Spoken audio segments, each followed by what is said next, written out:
Out in my totally tubular game. Back. Another video.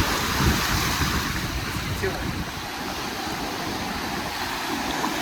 So today I got, surprise, surprise, another ranking video for you all, and we're going to be talking about Bloober Team. Yes, the infamous Polish video game studio known for creating horror games. While they have actually been around for quite a while and have made non-horror titles, they really gained their momentum from their horror games. Layers of Fear, Observer, Layers of Fear 2, a game based off of Blair Witch. They ended up remaking Layers of Fear 1 and 2, and the very popular Silent Hill 2 remake from last year. But Bloober Team is back with another horror game with Cronos the New Dawn. And so with the release of Cronos the New Dawn, I thought I would take a look at all of Bloober's horror games and rank them all worst to best. Giving each one of these games a little review, stacking them up against each other, seeing where they succeed, where they may or may not fail. Spoiler, some of them absolutely do fail. And ultimately seeing which ones are worth your time. Initially I was going to rank all of Bloober Team's games, but I quickly realized that all of their pre-Layers of Fear games aren't really worth discussing. So yeah, we're just looking at their horror titles, and I'll be sharing all my thoughts, feelings, memories, etc. We might be here for a minute, so get the popcorn, get the Wendy's spicy nuggets, get the beef jerky, start the car up, start going to bed, however you're going to watch or listen to this video. Move me to 1.5 speed, or add me to the watch later playlist. Either way, we're going to be talking about some spoopy games by Bloober Team. But before we begin, I do want to give a major shout out to Bloober Team actually for hooking me up with a review code for Cronos the New Dawn. That is very much appreciated. I was looking forward to this title, so thank you for sending it. But alright, enough dilly-dallying around. Please subscribe. Subscribing really does help out the channel. There's also commenting, liking, sharing, all that good stuff. Really, all your support is truly appreciated. Seriously, thank you all so very much. Major shout out to all my members. And with that, let's get going. What is the worst horror title that Bloober Team has worked on? I think the weakest of the Gooper Bloober games is the Blair Witch game that came out in 2019. Now, from the moment this game was announced, I've been pretty weary of it. That original Blair Witch project is a legendary movie. Like, it was not only incredibly creative and innovative, but it helped influence an entire subgenre of horror movies. Unfortunately, everything after that has just been pretty awful. They've just never been able to capture the magic of that original movie, and I was doubtful this game could capture it either. And you know what? Yeah, it really couldn't. This isn't the first Blair Witch game, this isn't the second or the third, this is actually the fourth Blair Witch game, but I have not tried the other ones and don't really have any desire to. Especially after playing this one. Bloober, they just were not cooking with this one, or if they were cooking something fucking rancid, cause this game stinks. Now, while I wouldn't say that this is an awful, horrible dumpster fire of a game, I would say that it certainly is one of the worst horror games that I've ever played. So the game takes place a couple years after the original Blair Witch project, and it's about this former police officer named Ellis who's searching this forest for a missing boy, along with his dog. The story, characters, world, and dialogue of this game, I really just did not care for it, like, at all. I really didn't care for the characters outside of the dog, of course. Like, our main character, I just wasn't picking up what he was putting down. Yeah, he's got a lot of trauma and PTSD, but I just really had a hard time giving a shit about him or the story or what was even going on. Like, I want to see some Blair Witch shit going on, not hearing about his past or why he is the way that he is. And I get it, instead of focusing on the Blair Witch stuff, they really go for like a psychological horror side of things, but I feel like they just kind of miss the mark completely when it comes to psychological horror, at least in my opinion.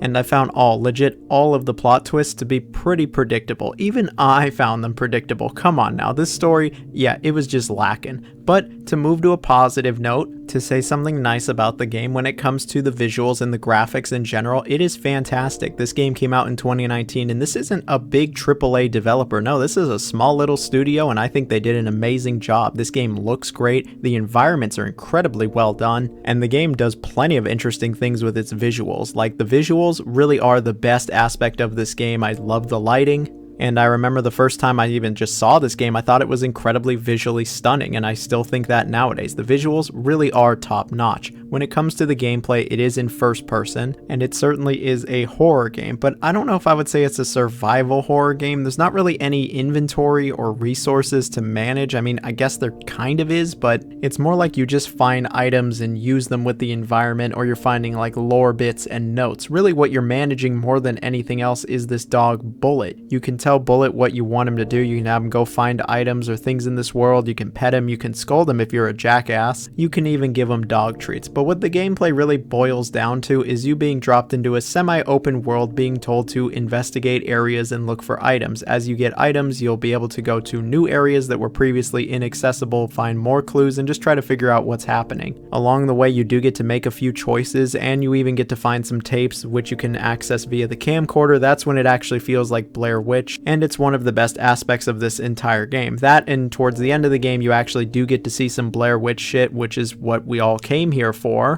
And give them what they came here for! But unfortunately, a majority of the game really is you just walking around this forest, listening to exposition, finding items, and solving some very basic puzzles. And at a few points in the game, some creatures do show up and you're supposed to run from them or hide from them. If you've ever played Outlast or Amnesia, you'll know what to do here. There's no combat or anything like that. And unfortunately, these sections just kind of fall flat for me. I didn't feel like any tension, and I wasn't ever really scared while playing this game. I wasn't ever actually close to being scared. Maybe it was because of the dog, but I certainly didn't think this game was scary in any sense. It didn't get under my skin, and it didn't get me with its jump scares. It was just kind of there, and I think that's the best way to describe the gameplay in general. It's there, but it doesn't do anything remarkable or anything all that well, but it doesn't do anything terrible either. Like, the gameplay, it works, it's functional when it's not glitching out, but it didn't particularly entice me. It's very mid when it comes to the gameplay. Apparently there's 5 endings to the game, but I'm not entirely sure how you get all of them, and honestly, I just didn't really care. After I was done with this, I was like, I don't ever want to play this game again. Like, it was such a forgettable slog of an experience. While the gameplay wasn't anything terrible, it really focuses a lot on the narrative, and again, I just really had a hard time caring about what was happening here. And while the visuals were certainly impressive, the overall package felt like it left a lot to be desired, which is what I could say about really all the Blair Witch movies outside of the original. And while I know that there are some people that really do enjoy this game, that wasn't me. I just felt indifferent more than anything else. I just didn't really care what was going on, and sometimes indifference is the worst feeling you can have for a game. And I certainly can't recommend it to anybody outside of hardcore Blair Witch fans, and they've probably all already played this game, all 6 of them that are still left. And so here we have Layers of Fear 2, which also came out in 2019. Despite having a 2 in the title, it isn't really connected to that original game. Yes, there are some little nods and Easter eggs towards the original game, but it isn't required reading. It is a decently different story from the first game. It sees you aboard a ship. You're playing as an actor, and you're being told what to do by this director. He's got pretty explicit instructions, and you're really just trying to figure out what the hell is even going on. There's a real psychological aspect to it as well, and when it comes to the story, a lot of it is all about solving this mystery. In fact, I would say that's really the entire story, is solving the mystery and figuring out just what exactly is going on here. When it comes to the story, yeah, unfortunately, I just was really having a hard time connecting with this one as well. It's just so confusing and all over the place for a majority of the game, to the point where I'm just like, I just don't really care anymore. Like, not to sound like a broken record, I just went over this with Blair Witch, but I just felt kind of indifferent with the story by the end of it. I was intrigued initially, but it really just fails to keep my interest, and by the end of it I was just like, oh, so that's what it was about, alright, whatever. Like, there's nothing wrong with having a confusing story, especially at first. You want to create a hook that really grabs people in, but I feel like this game just didn't have the payoffs for it, and I found myself generally underwhelmed when it came to the story. Something that was not underwhelming, though, was the visuals. Man, Bloober team, they really know what they're doing with the visuals. For 2019, this was a good-looking game. They absolutely nailed the atmosphere and the environment. The lighting is great. All of the objects you inspect, it's really great stuff. The voice acting is top-notch also. When it comes to the gameplay, it pretty much is a walking simulator. Like, there are some other gameplay elements that show up. You do solve a number of puzzles, you examine a few objects in the environment, you run away from a few things, but I would still say for the most part this really is a walking simulator where you're just kind of walking forward, taking in everything, and it feels like you're very on rails. The gameplay really is just a means to an end. Like, it can't really stand up on its own. The puzzles aren't anything special, the level design is almost non-existent, and any encounters you have with things, I'll just say, are very simple, basic encounters. If you were hoping this would be like Amnesia or maybe the Outlast games, no, it is absolutely not like that. Those games have much more gameplay to them than this does. So you can probably see the issue when I don't really care for the narrative in the narrative-driven experience. That's the focal point of this game. That's why you play it, along with getting scared. It is a horror game at the end of the day, but I didn't really find this game scary. I found its atmosphere and setting, you know, creepy and a little unsettling, but actually being scared while playing this, no, I really wasn't feeling that. And I really just wasn't feeling this game. I certainly didn't come here for the simplistic gameplay, and if I wasn't interested in the story and didn't find it scary, well, you know, at least it's a pretty game. It does have good visuals. But that really is the nicest thing I can say about it. If you really do love horror games, maybe you'll like this one. I'm sure there are plenty of fans of this one, but I wasn't really digging it and really would have a hard time recommending this one. And so here we have the horror game that started it all for Bloober, Layers of Fear, releasing initially in 2016. Now, I very much remember when this game came out, a lot of people were saying that it might be the next big first-person horror game like Outlast or Amnesia or even Slender, and obviously it was nowhere near as big as any of those, but I still think Layers of Fear 1 is a pretty decent little game. So the story to this game is pretty complex. It sees you playing as this painter who's just incredibly disturbed. He's really trying to complete his big final piece, his big magnum opus, this amazing painting that will astound the world, I guess. And to do so, he really delves deep into his past and explores this Victorian mansion, revealing, well, a lot of secrets, that's all I will say. I actually think the story is somewhat interesting in this game. I think the main character is a pretty interesting fella, and I was thoroughly intrigued while playing through this game. I certainly found it more interesting and engaging than the prior two games. Like, I really did want to see what was going to happen. It starts out a bit confusing, and at times it totally can be, but I feel like overall it was intriguing enough to the point where I was like, yeah, I want to see what happens. Let's continue this. And by the end of it, I actually did not feel indifferent, so that's a good thing. When it comes to this game's setting and atmosphere, it definitely has a different vibe from any of Bloober's other games. It feels a lot more budget and scrappy. It's just kind of hard to describe. If you've played a bunch of their later games, then go back to the original Layers of Fear, you'll absolutely see what I mean. The voice acting, it's not as good as their later games. Like, it's still alright, but it's just not as good. When it comes to the graphics, even for the time, they were pretty good, and there's some interesting environments that you go through, but I feel like later Bloober games definitely got the visuals down. But you know what, for a studio's first attempt at a real horror game, I think it's pretty good when it comes to the presentation. When it comes to the gameplay, yeah, this game is just a straight walking simulator. While Layers of Fear 2 actually had a little bit of gameplay in it, this game really doesn't. For the most part, you're just walking forward, you'll solve the most basic of puzzles, and we'll be examining things in the environment. A majority of the game though, yeah, you're just walking forward, taking this world in, taking the story in, and learning more about our main character. It's a good thing I like the narrative this time. I think the pacing is pretty decent throughout the entire game. It's constantly moving you to new environments and set pieces, and while the game is pretty short, I feel like it does maximize its minutes. There are a few set pieces in here though that are just campy as all hell, and I'm sure it's because it was their first real attempt at a horror game, but some of these areas are just so unintentionally funny. Like, this game had me laughing a few times. Like, don't get it twisted, the game does have a good atmosphere. It is rather unsettling, and this is a deep, disturbed individual, and it actually spooked me a few times, but there was once or twice where I actually just straight up laughed out loud. I mean, I'm just gonna go to the obvious one. You know I gotta bring it up immediately if I'm talking about this game. The Germa clip with the baby. Jamie, pull that up.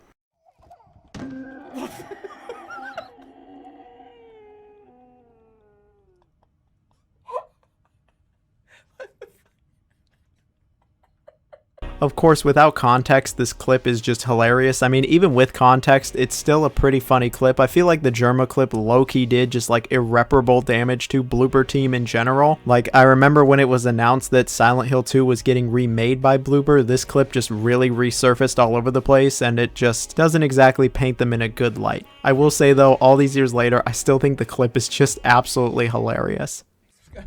No shit, go back, I want to do it again.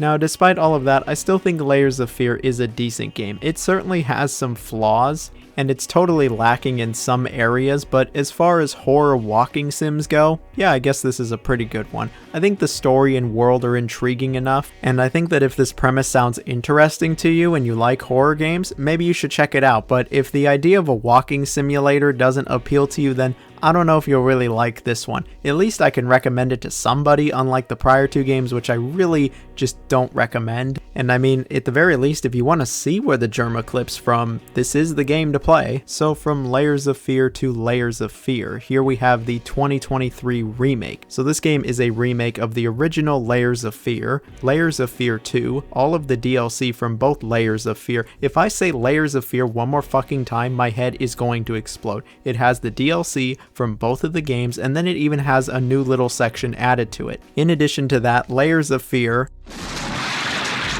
really tries to combine both of the games, have some kind of overarching narrative. It actually introduces a number of different plot elements without totally changing what the original games had. And this new, I'll just say DLC, this new gameplay section, the new stuff here actually adds even more story to both of these games. If you like the story for both of the original games, then you're going to like the story here. They flesh the stories out even more, change up a few things, and it kind of feels like a cool little remix. While I enjoyed the first game's story, I didn't really care for the second one. Here in the remake, it's pretty much the same. I don't really care much for the second story. I mean, it's a little better in this remake, but I think the first game has the superior story, and I think all of the changes and tweaks and additions are fine for the most part, and the new story stuff, yeah, it's alright. When it comes to the gameplay, things are relatively unchanged. At the end of the day, both of these original games were really just walking simulators where you just took in the world and story and occasionally had some puzzle elements, and in the second game you'd run away from some monsters. And yeah, the gameplay is a bit more involved in this remake compared to the originals. It's not a straight walking simulator. You can actually get a real game over in the first game, and the game overall feels like it just has more real gameplay to it. For instance, at one point you get this lamp, you can burn stuff away, you can even burn away some ghosts. Yeah, there's actually some gameplay here. I would still say a majority of it though is just walking forward, taking everything in. There's actually less things to examine compared to the original games. I guess they wanted to tidy up the pacing here so you're not just looking at random shit all the time, and yeah, the pacing is pretty solid throughout. I mean, both of the original games and all the DLCs were pretty short, but combining everything together along with this new story section actually gives this game a pretty decent length. I'm not going to act like it's all that long of a horror game. This isn't Alien Isolation or anything like that, but it'll take you more than a few hours. And hey, even if you don't care for the story or the gameplay, I think we can all agree it'll be a very good looking few hours. This is a very stunning game. Like, it looks excellent.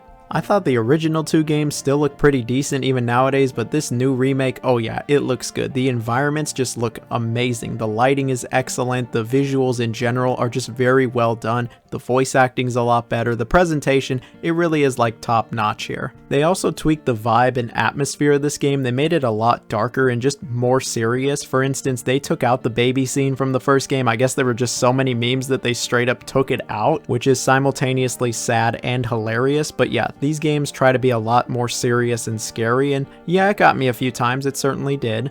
But I wouldn't really say it's any scarier than the original games, and if you're somebody who didn't think any of the original games were scary, you're not going to think this is scary. And if you didn't like those original two games, you're definitely not going to like this. But if you liked them, you'll probably like this one, and if you haven't played any of this series at all, I recommend this remake more than anything else. I mean, this remake really is the complete package. It's the only one you really need to get. So if you're somebody that enjoys horror games and you're okay with it being a bit of a walking simulator, I think you're going to enjoy this one. And so here we have The Medium, which initially came out in 2021. I actually skipped this one at release and played it last year when it was free on Plus for a spell, and I gotta say, I thought it was pretty decent. At the very least, it did have a unique gimmick. So The Medium is a psychological horror game that sees you playing as this woman named Marion, a medium who can travel into the spirit realm. She's been trying to help these troubled souls seek their final respite, when all of a sudden she receives this mysterious phone call from this dude named Thomas, who says that he knows all about her and he can help her if she comes to visit him in the woods. And so she goes, and that's where I'm gonna leave the story. Like really all of Bloober Gooper's other games, this is a very narrative driven experience. It's all about the story. It's all about fleshing out its world, its characters, and putting you in an unsettling environment. And when it comes to The Medium, I think it's pretty good with its story and characters. It's not amazing stuff. The writing isn't impeccable, predictable, but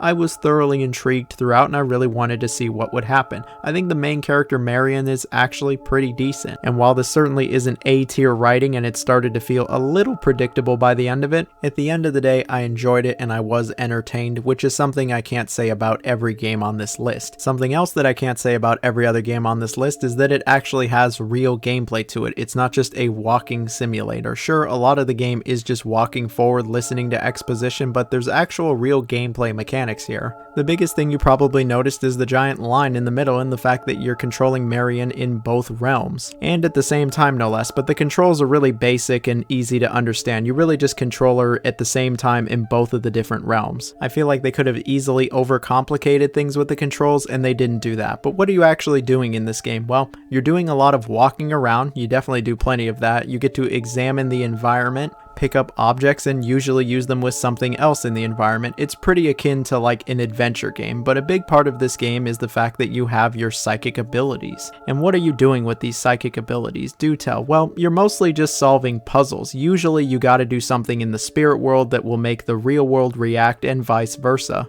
Sometimes it's really obvious, like getting rid of something in real life makes it go away in the spirit world and now you can progress forward. Sometimes it's not so obvious and you'll actually have to do a bit of thinking. This game, it does have some pretty decent puzzles in it. And while it's nothing really too taxing, I still thought the puzzle solving, yeah, it was pretty alright in this game. There's even some encounters with some monsters. Usually you're just kind of running and hiding from them, but your psychic abilities can help you there as well. There really is some nice tangible gameplay. What a nice change of pace. Something else that really shouldn't come as a surprise at this point is that the presentation is absolutely fantastic in the medium. This is a great looking game. The environments just all look fantastic. The character models are great. It ran super smooth no matter how much crazy shit was going on screen, and I gotta say, this is a very visually interesting game. It might be the most visually interesting game on this entire list. Like, I really dig the visuals, and when it comes to the acting and the performance, I think it's all very well done. This game, it has a good presentation, and I think it's got a pretty decent atmosphere. It certainly is unsettling. There is some creepy shit in the medium, but I wouldn't really say it's a scary game. It kind of tries to get under your skin, but I feel like it doesn't totally get under there. But I certainly wasn't spooked like some of Bloober Gooper's other games. Still, I think it's got an interesting premise, a good main character, there's actual real gameplay here, and the presentation, yeah, that pretty much is just fantastic in every aspect. I can see why some people actually really like this game.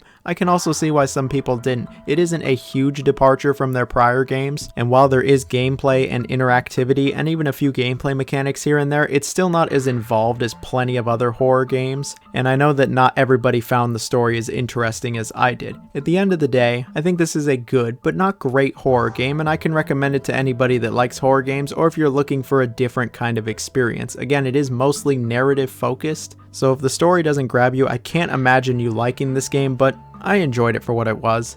And so here we got an interesting one. We have Observer, which was initially released in 2017, but an upgraded and expanded version was released in 2020 known as Observer System Redux. That's what I have experience with. So I have no experience with that original game, but that's neither here nor there. So this is a psychological horror game that follows Daniel. But anyway, it follows Daniel, a detective known as an observer, who can actually hack into people's minds as a form of interrogation. Now is probably a good time to mention that this is actually a cyberpunk game. Yeah, a cyberpunk horror game. I don't know why nobody thought of this sooner, but we finally got one, and it very much is inspired by Blade Runner. I mean, they make it really obvious that it's inspired by Blade Runner. I mean, even Rutger Hauer from Blade Runner literally shows up here. They really aren't being subtle about it, but that's alright because I think the story in Observer is actually pretty good. The world is incredibly interesting. It's different from legit like any other horror game, and the way things progress I think is actually pretty good. There's a lot of twists and turns here, and I was totally intrigued the entire time. The main character's actually done well. The overall plotline, yeah, really is interesting, and I absolutely wanted to see what was going to happen. I didn't find it crazy predictable either.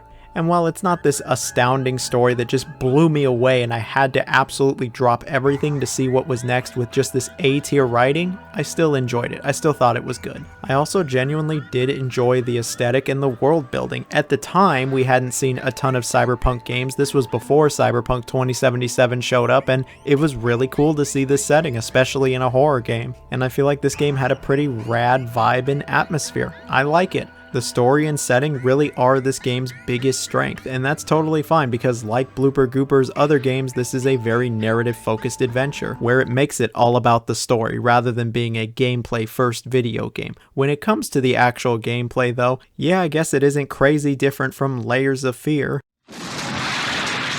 The game is played from a first-person perspective and sees you hacking into people's brains with this device known as the Dream Eater to then interrogate them and see what they really know. And while you're doing that, you'll be exploring around environments, interacting with the environment, examining things, highlighting and analyzing evidence to really piece the case together and figure out just what the hell is actually happening here. You do get to do some minor puzzle solving, and you might even have to do this thing once or twice called thinking. I know, it's a scary concept, but it does have to be done a few times here. There's actually a few other things to this gameplay though. There's actually dialogue trees that show up, since there are actually NPCs in this game that you can interact with in the dialogue.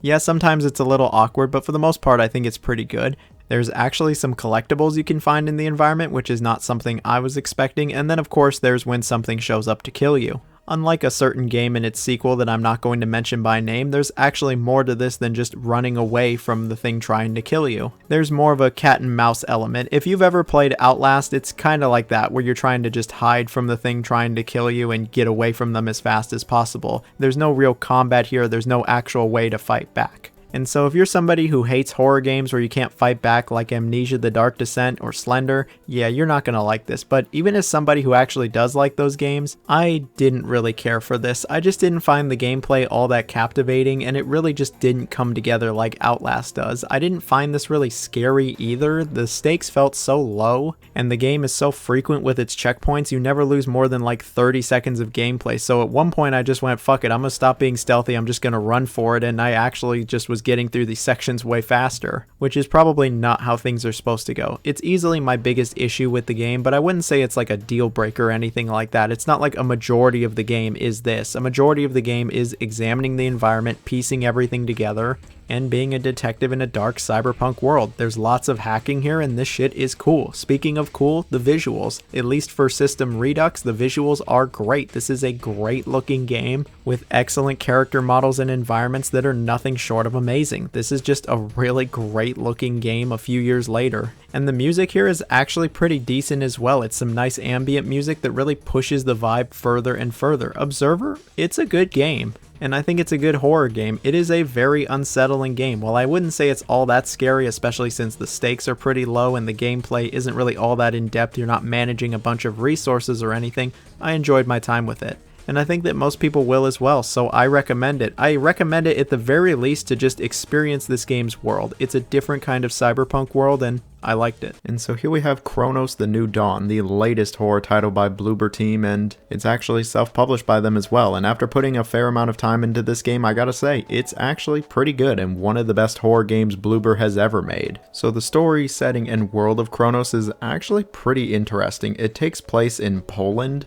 and it sees you playing as this thing known as the Traveler, working for this group known as the Collective. Yeah, it's all pretty vague, but what the Traveler is doing is looking for these time rifts, and I'm gonna leave it at that. One of the big draws of Cronos is its mystery and everything unraveling in front of you. They really don't tell you shit when you start the game, and you're just trying to figure out what even your objective is to begin with. But things quickly escalate, and it sees you going through different time periods, and the stakes get higher and higher. I actually think the story of Cronos is pretty good. I like that they just throw you knee deep in, and they're just kind of like, figure it out, you'll piece it all together. The storytelling isn't amazing by any means, but I found myself thoroughly intrigued and hooked in, which was clearly the point of this type of storytelling, and I did want to see what was going to happen. And hey, at the very least, with this type of storytelling, it certainly was unpredictable. I also quite enjoyed the game's setting. There's not enough games set in Poland, and the game also had this weird retro futuristic technology thing going on that I actually was fucking with. And while our main character isn't the most charismatic by design, I still wanted to find out more about them and their purpose. What I'm trying to say here is, the game is a good mystery. You're gonna want to find out said mystery. When it comes to actually playing Cronos, it is an old school style survival horror game. Yeah, it's set from the third person, person, but when it actually comes to the moment-to-moment gameplay, it very much is classic survival horror. You are managing your resources here. The game doesn't give you a ton of inventory space, a ton of ammunition or health pickups. It's actually pretty stingy.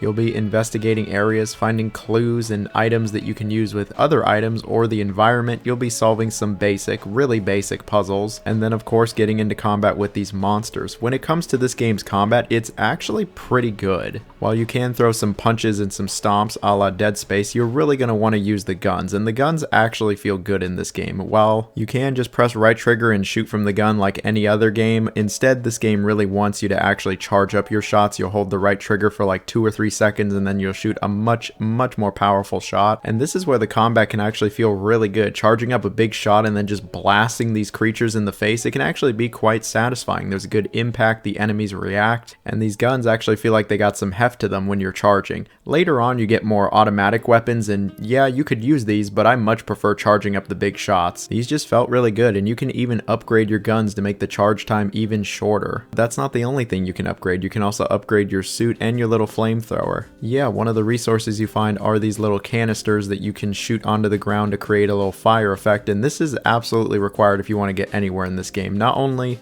are there some environmental puzzles where you'll need to burn something to get it out of the way, but enemies are really susceptible to fire in this game. It usually stuns them, and it actually gets rid of bodies. See, enemies can actually suck up other enemies' bodies, making them even stronger, kind of like in Borderlands when badass enemies evolve. Only here it's a lot more brutal and gory, and taking out these leveled up enemies is way harder than the normal enemies. You do not want them sucking up other enemies, and it actually makes the combat a bit more dynamic, especially when you're fighting a bunch of enemies and then some bigger enemy will show up and start sucking up all these other ones, and it just becomes this unstoppable force, and you'll just kind of be fucked. The game is not handing out ammunition like candy. It is no problem going, well, that sucks for you, you're out of ammo, and it happened to me on more than one occasion. The game also features a little bit of crafting. You'll find these chemicals and gears allowing you to craft ammo, health pickups, flame canisters, and even bombs, for the male of course. But all of this creates a pretty compelling loop where you're really overseeing all of your resources and trying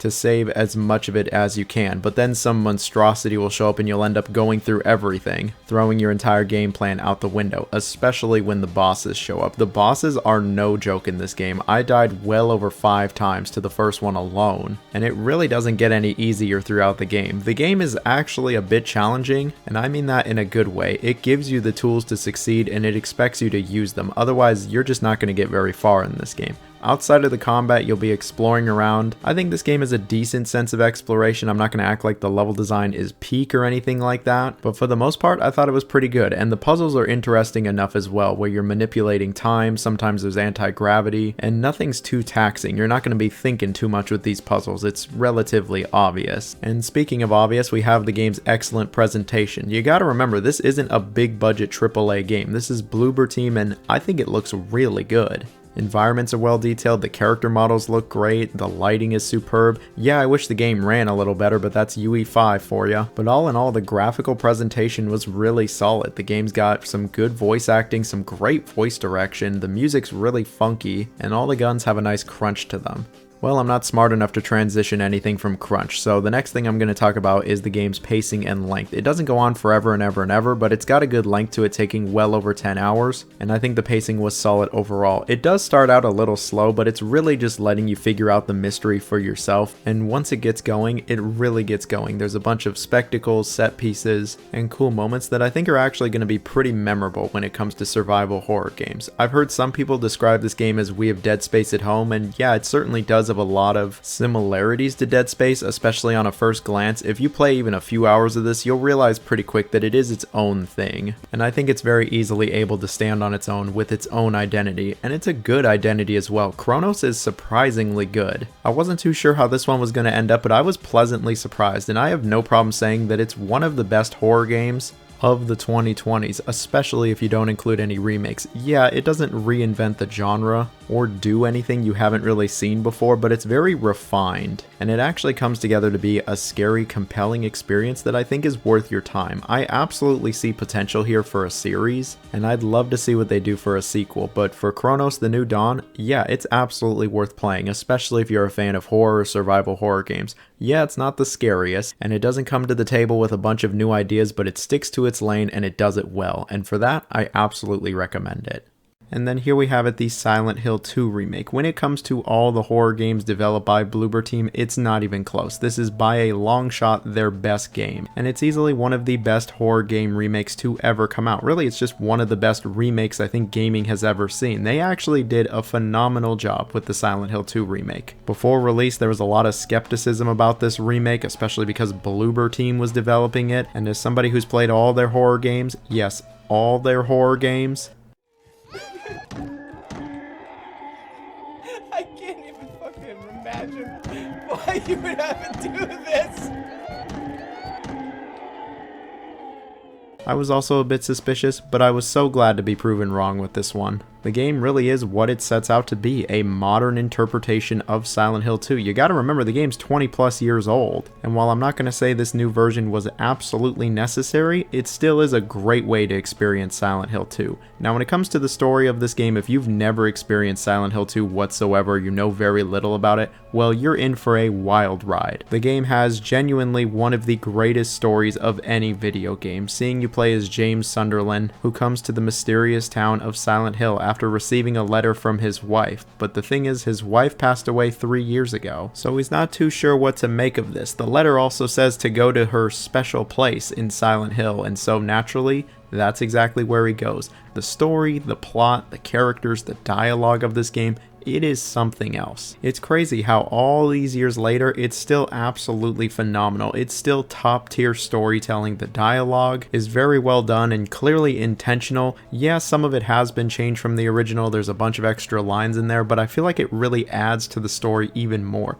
The characters are very well developed. They have a lot of nuance and depth. They got a lot going on, and they have their own struggles as well. Way more than just James. Like, James is one of the all-time greats when it comes to horror video game characters, but the other characters that show up in this game are no slouch either. Bloober team also managed to preserve this game's tone and many themes, but it also is a different interpretation on it. There are plenty of little differences here and there, and there's actually been a number of small changes, and I know that the Silent Hill community is probably pretty divided on this, but I think Bloober did a great job recreating the story of this game. They didn't just reuse the script, they didn't just copy and paste like they did for the MGS3 remake, they really had their own interpretation, and genuinely, I think they did a good job here. Is it better than the original game story? I don't know about that. I did experience that first, so I'm probably going to feel a bit biased towards that, but I still think this is a great way to experience the story of Silent Hill 2. And when it comes to actually playing it, it's a great way to play it as well. Since this is, you know, a modern game, it has all the modern sensibilities you would expect. Instead of taking place from a fixed camera angle, it's now from a third-person camera angle. I think this is fine. The game is actually incredibly seamless now. You can freely enter rooms, buildings, other areas, and there won't be any loading screen whatsoever. It's very seamless. That's really cool. Not even the MGS remake had that, and then the core moment-to-moment gameplay has been altered in a few areas. Sure, from a distance, the gameplay loops are basically the same as the original. You explore around some really spooky areas, get scared here and there, solve some pretty basic puzzles, and get into some fights. But obviously this has changed in a few key areas. The combat is a hell of a lot better than what the original game had. The melee combat is pretty decent in this game. It's, dare I say, almost enjoyable even. While there's no parry, thank God, there is like a dodge move, and James can actually fuck up these enemies. Really stomp these fuckers into the ground, stomp them in the nuts style. Using guns is just way better than what the original had, since it controls and feels like a normal third-person shooter, and the guns are all a lot more satisfying to use in this game. The enemies also mix things up. They have some different moves, and there's just more of them throughout the game, probably to help compensate with your expanded moveset. The combat just feels a lot more dynamic in this game. When it comes to managing your resources, since this is, you know, a survival horror game, it's pretty much the same as the original. You can only carry so many items, you don't regenerate health whatsoever, and oftentimes if you explore some some nooks and crannies, you'll find some resources to help James out. Speaking of exploration, there is a lot more in this game than the original. While there was plenty in the original game, this game is not only a lot bigger, but it's also a lot longer. Every area has been expanded on. Every area takes almost twice as long to complete now. That is not an exaggeration. I am not being hyperbolic. These areas are way bigger. There's way more rooms. There's more puzzles, more items. There's more things to do, etc., etc. And I know that these have been a bit contentious with the Silent Hill community, and while I don't think all of them hit, I think for the most part they're fine. I'm not gonna lie, some of these do affect the overall pacing of the game. Like, you spend way too long in the apartments in my opinion, but some of these really did add some cool little extra areas, and there's plenty of fun Silent Hill references and Easter eggs in these. But I can also see why some people might not like these new areas, especially if they're fans of the original game. This really does make this remake almost twice as long as the original, and I know not everybody's going to be about that, but for the most part I think it was fine. I like most of the new areas and I like most of the exploration. Keyword on most.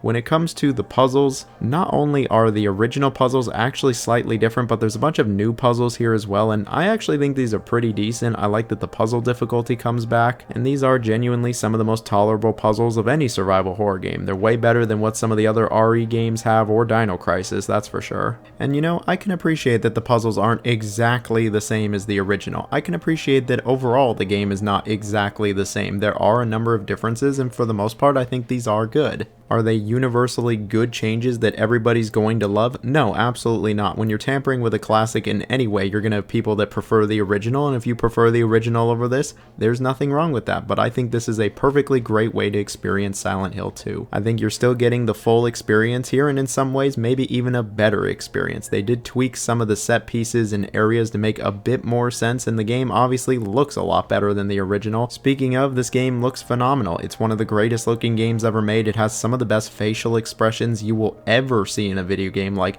James looks incredible. His facial animations are on another level. When he looks uncomfortable, he looks fucking uncomfortable. Like, it really got to me. Not just him though, all of the characters have really great facial animations, character models are superb, the environments are excellent, the fog goes crazy. It's a stunning game. It's a shame that even on PS5 there's some stuttering and frame rate issues, good old Unreal Engine 5, but it was nothing detrimental, and for the most part I think it was fine. The music is also pretty good. Original series composer is back, and I think he does a pretty good job. Is it as good as the originals? No, but it's still pretty nice. And so overall, I think this game is pretty kick-ass. Like, I love the original, and I absolutely love the remake as well.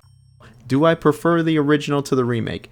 Yes, but only slightly, and that might just be because I love the original. I'm biased towards it. That's the version I've played through numerous times. I haven't played through the remake numerous times. I don't know if I will, but it doesn't change my opinion. This game is great. It's the best horror game Bloober team has ever made. It shows that when they've got it, they've absolutely got it. They have the capability to create a fantastic experience, and I'm excited to see them remake Silent Hill 1. I think the first game absolutely needs a remake more than 2 ever did, and I think they're going to do a great job. If they put as much care into it as they did with Silent Hill 2, I think it's going to be really good. But alright, that's it for this video. Did you get Cronos the New Dawn? What's your favorite horror game by Bloober? Would love to know. And if you made it to this part of the video, you can comment our secret code word, which is going to be pizza. You know why? Because this town is full of monsters. How can you just sit there and eat pizza? Stay safe, everyone. Bye-bye.